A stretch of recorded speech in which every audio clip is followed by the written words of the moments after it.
பச்சை மலைகளுக்கும் ஓடும் ஆறுகளுக்கும் நடுவே ஒரு அமைதியான கிராமம் இருந்தது.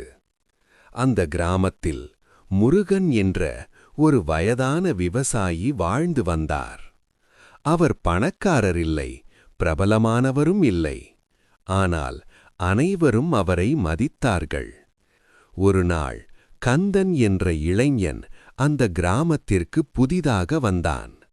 அவன் மனம் குழப்பமாக இருந்தது. அவன் முருகனிடம் சொன்னான், ஐயா, நான் முயற்சி செய்கிறேன், ஆனால் எதையும் முடிக்க முடியவில்லை. ஆரம்பிப்பேன், பின் விட்டுவிடுவேன். நேரம் போய்க்கொண்டே இருக்கிறது. முருகன் மெல்ல சிரித்தார். வா, சிறிது நடந்து போகலாம் என்றார். இருவரும் வயல்கள் வழியாக நடந்தார்கள். ஒரு சிறிய நீரோடை அருகே முருகன் நின்றார். இந்த நீரை பார் என்றார். இது வேகமாக ஓடவில்லை, மெதுவாகவும் இல்லை. ஆனால் தினமும் ஓடுகிறது. அதுதான் ஒழுக்கம். பின் முருகன் சொன்னார், ஒரு காலத்தில் நானும் உன்னைப் போலத்தான்.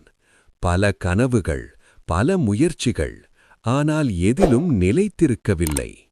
ஒரு நாள் ஒரு ஞானி எனக்கு ஒரு வேலை கொடுத்தார்.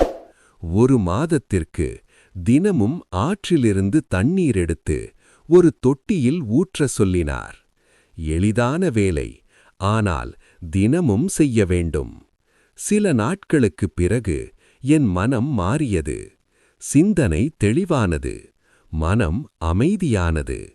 அப்போது அவர் சொன்னார், ஒழுக்கமென்பது தண்டனையில்லை, அது பயிற்சி. முருகன் ஒரு சிறிய கல்லை எடுத்தார். இந்த கல்லை ஒருமுறை தண்ணீரில் போட்டால் ஒன்றும் நடக்காது. ஆனால் தினமும் தண்ணீர் இதை தொடும்போது இது மாறும். அதுதான் சிறிய செயல்களின் சக்தி. கந்தன் அமைதியாக கேட்டான்.